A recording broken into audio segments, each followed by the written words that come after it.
dilakukan oleh organisasi dan disetujui pejabat yang berwenang. Sejauh ini, Undang-Undang Pengumpulan Sumbangan belum mengatur pengumpulan sumbangan atau donasi melalui media online. Pasal 2 Peraturan Pemerintah tentang Pelaksanaan Pengumpulan Sumbangan menyebutkan pengumpulan sumbangan dilaksanakan berdasarkan izin dari pejabat yang berwenang. Sementara pasal 3 menyatakan usaha pengumpulan sumbangan dilakukan organisasi dengan sukarela dan ditetapkan oleh Menteri. Sementara pasal 6 Peraturan Nomor 29 Tahun 1980 menjelaskan biaya untuk pengumpulan sumbangan paling banyak 10% diambil dari hasil pengumpulan sumbangan. Selain itu, hasil pendapatan sumbangan dibebaskan dari pajak dan pungutan lainnya dan diketahui Menteri Keuangan.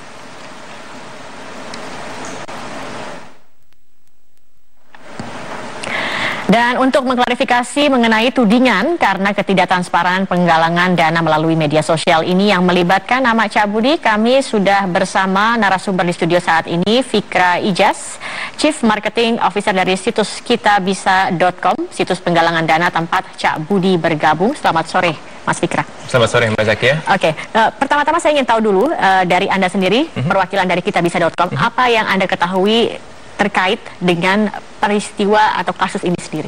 Oke, jadi pertama-tama kitabisa.com itu mungkin saya klarifikasi dulu ya sebagai situs untuk menggalang dana secara online di mana individu, komunitas maupun yayasan bisa melakukan penggalangan dana secara online. Nah, kami mendengar berita Cak Budi dalam hal ini adalah salah satu dari ribuan pengguna Kitabisa yang menggalang dana di situs kami. Nah, baru-baru ini kami mendengar via sosial media, Instagram khususnya, pemberitaan bahwa Cak Budi menggunakan dana donasinya untuk hal-hal yang sifatnya kurang tepat, in this case which is mobil dan juga handphone. Kami kaget gitu karena selama ini kami memonitor di halaman kitabisa.com/Cak Budi. Memonitor ribuan ini seperti apa? Memonitor bagaimana mereka menggunakan dananya. Ketika tiap penggalang dana ini mencairkan dana, mereka itu harus melakukan update. Nah, update ini transparan, bisa dilihat semua orang di halaman kitabisa.com masing-masing. Nah, ternyata kami langsung waktu klarifikasi ke Cak Budi. Kami telepon yang bersangkutan dan kami minta beliau jujur apa adanya. Ternyata memang beliau mengakui bahwa dari donasi yang terkumpul melalui rekening pribadinya, jadi bukan dari donasi yang terkumpul di situs Kitabisa, beliau telah menggunakan sebagian untuk membeli mobil dan handphone dengan alasan operasional. Nah, setelah itu ya kami menanggapi juga respon dari masyarakat dan netizen.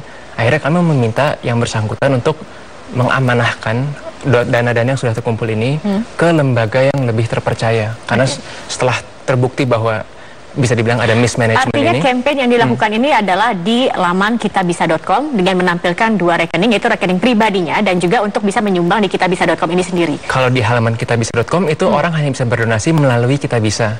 Namun Cak Budi ini kan sudah menggalang dana sebelum kenal dengan Kitabisa. Dan dia sudah berjalan dari setahun yang lalu dan sudah menggunakan rekening pribadi. Nah, donasi-donasi ke rekening pribadi inilah yang kami selaku platform tidak punya akses untuk mengontrol dan memonitor. Tetapi semua donasi yang masuk ke Kitabisa, nah itu kami dapat monitor berapa saja yang terkumpul, berapa yang sudah dicairkan dan bagaimana penggunaannya. Lalu ketika sudah kasus ini mencuat seperti ini, kemudian juga sudah mengklarifikasi kepada Budi sendiri, apa langkah dari kitabisa.com sendiri terkait dengan hal ini? Apakah melihat ini langsung menyempit begitu, menyetop atau ada hal apa yang dilakukan? Baik, jadi setelah Cak Budi melakukan klarifikasi, maka sontak kami istilahnya mensuspend ya, atau kami stop penggalangan dananya. Jadi halamannya tetap bisa diakses, tapi tidak bisa lagi menerima donasi baru, dan dana yang terkumpul juga tidak bisa dicairkan sendiri oleh Cak Budi.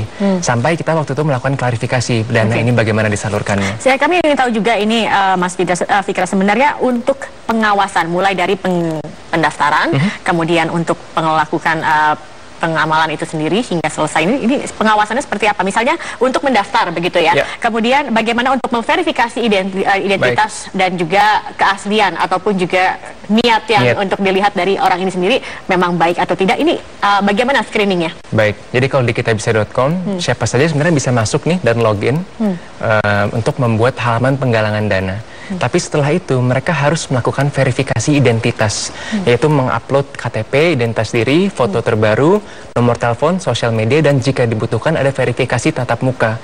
Kebetulan untuk Cak Budi ini, kami melakukan verifikasi tatap muka saat bertemu di salah satu acara TV nasional.